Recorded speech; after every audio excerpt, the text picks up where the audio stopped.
The Princess of a Conquered Kingdom. Episode 1. Her name was Princess Rahila. She was fearless, she was bold, she was very beautiful, a perfect definition of an African beauty. Tall, a smooth dark skin, curvy, and a clear bright eyes. The tale of Princess Rahila's beauty was heard all over the 7 neighboring kingdoms, and the tale of her arrogance was not left untold too. Princess Rahila, the daughter of King Lamido, who had everything she wanted in life, felt that she was better than everyone else in Noma, her father's kingdom, and any other neighboring kingdoms close to Noma. Rahila lost her mother, Queen Zara, at the age of 8, so she was raised by her father, King Lamido, and the servants in her father's big palace. Written by Safi Yati Idris. King Lamido was very rich. He had so many ranches where his slaves rear animals for him. He owned so many cows, sheep, goats, and the rest. Apart from what he personally owned, he claimed to be the owner of everything the people of his kingdom owned, and anyone who refused to give him what he wants would be executed immediately. As years passed by, King Lamido began to conquer other kingdoms, and his cruelty and wickedness spread far and wide. He never remarried after his wife died, but he was notorious for raping his female slaves and sodomizing his male slaves. King Lamido was an evil king, and he also influenced his daughter negatively too. She was very arrogant and inconsiderate. At the age of 20, so many noblemen had come to seek for Princess Rahila's hand in marriage, but the warrior princess thought that everything starts and ends in her father's kingdom, so she turned all of them down disrespectfully. Princess Rahila couldn't imagine herself being under any man. She wanted to be in her father's big palace for the rest of her life, where her servants would be at her beck and call. It would be disgusting for her to lay her beautiful body in bed for any man to do with her as he please. No. She would remain unmarried forever. Princess Rahila had her mind made up, and there she remained in her father's place, arrogantly treating people like they were not humans. King Lamido supported everything she did. She was his only child after all, the apple of his eyes and his existence. He loved his daughter to a fault, and that was why he had plucked out the eyes of not less than 5 male servants in his kingdom for simply looking at his beautiful daughter. King Lamido had a special guard who made sure that men who were not of noble birth in the kingdom lose their sight if they dare look at his daughter. Princess Rahila thought that her father would live forever. She thought that her life would remain perfect forever. She thought that her father's slaves would serve her forever, but things suddenly changed one day. Written by Safi Yati Idris.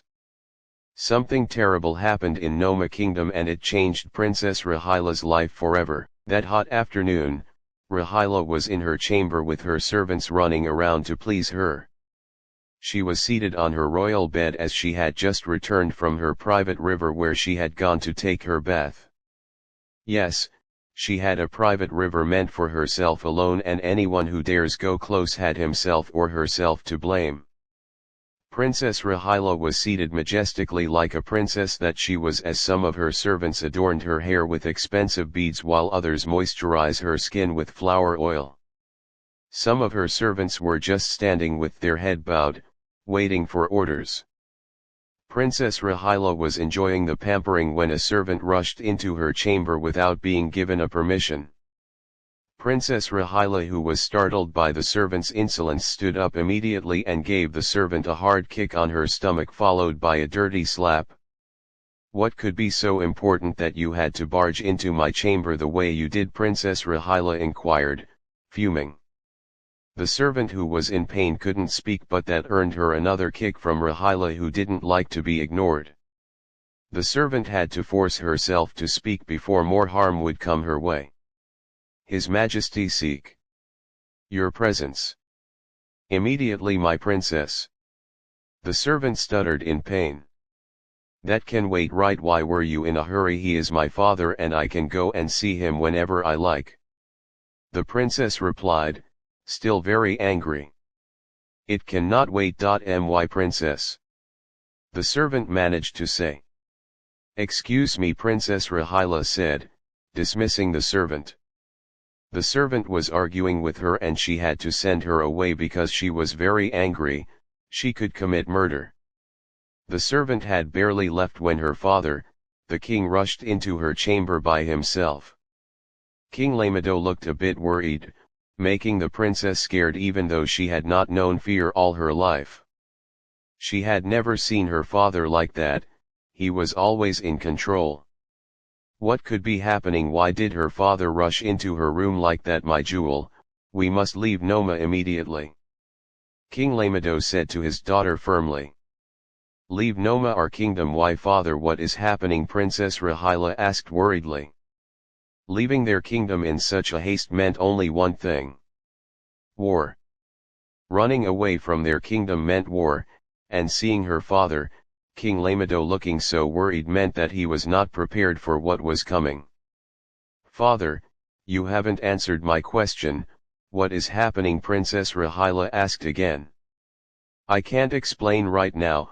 I just want you to know that our kingdom is on fire and I must get you to a safe place. King Lamedo said hurriedly. Our kingdom on fire? Hope it is not what I am thinking, father. Princess Rahila asked worriedly. It is. We are facing an attack from the Zuma warriors and from what I heard, luck is not on our side this time. King Lamedo said sadly. Don't say that, father. We don't need luck to win any war. We are capable of destroying the Zuma warriors with or without luck. Who are they before the people of Noma? We shall kill them all and take over their land. We shall add their kingdom to our empire. They shall bow before us and I will make their princess, who thinks she is as beautiful as I am, my personal servant. Princess Rahila bragged. The princess of Zuma had approached her for friendship a long time ago. They met in a market at the boundary of Zuma and Noma a long time ago. Princess Rahila, who was just 16 at the time, felt that the princess of Zuma was trying to compare herself with her.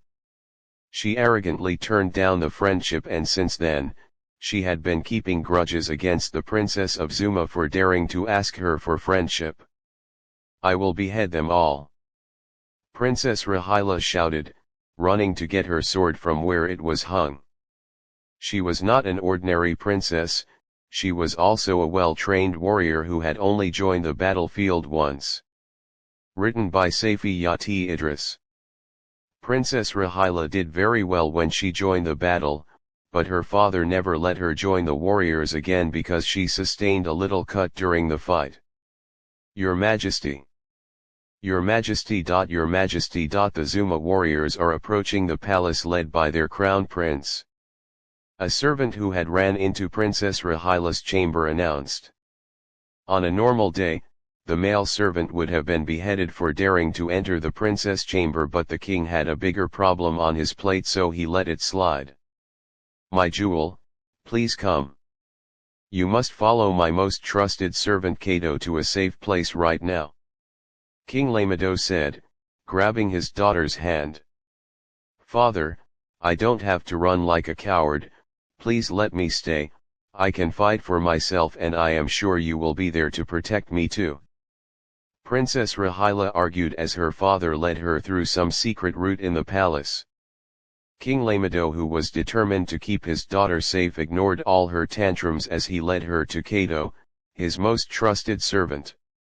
Kato, please keep my daughter safe, no matter what happens, do not come out of hiding. King Lamedo said to Kato, who smiled secretly. His king just said please. This was someone who never begged for anything. When the king wants something, he just command people for it. I will protect her with my blood, Your Majesty. Kato promised, bowing down before the king. My jewel, we will meet again if our ancestors wills it. Take care of yourself and remember that I love you more than my own life. King Lamedo said emotionally. For the first time in his life, he was scared of war. Maybe because he wasn't the one that started it this time. He was always the first to start a war against other kingdoms. For the past 15 years of his reign, no kingdom had ever dared to attack his, he didn't even give them the chance to. King Lamido had spies in all the kingdoms close to his, and they give him information immediately they see any sneaky moves. He wondered why his spies failed him this time. How could a kingdom as small as Zuma plan an attack against his mighty kingdom and he didn't even get a wind of it? Now he was unprepared, he hadn't even gotten the chance to assemble his warriors and the war was already at his doorstep. How could King Lamido know anything about the war when he had already stepped on too many toes? When you are too wicked to people around you, they will surely pray for your downfall. That was what happened to King Lamido. All his people were already tired of his cruelty, so they preferred to die by the sword of Zuma warriors. Living under King Lamido rules was as bad as dying, so they didn't even care as long as the king would go down with them. Kato, please take care of my daughter. She's all I've got. King Lamido said for the 10th time. Yes, my king, I shall protect her with my life. Kato promised again and again. Father, please, let me come with you. Princess Rahila pleaded. From her father's reaction, she could tell that nothing was going to go right that day. She didn't want anything to happen to her father because she would be nothing without him. Go Kato, go now, take my jewel with you. The king said hurriedly as he turned around to leave. Princess Rahila, who was already in tears, ran to her father and hugged him from behind. The king stood motionless as tears streamed down his face. He didn't turn back because he didn't want his daughter to see him cry. No matter what happens, he would want his priceless jewel to remember him as the brave king and warrior he was. After a while, Princess Rahila released her arms around her father and he left almost immediately without turning back. Father! Father! Father!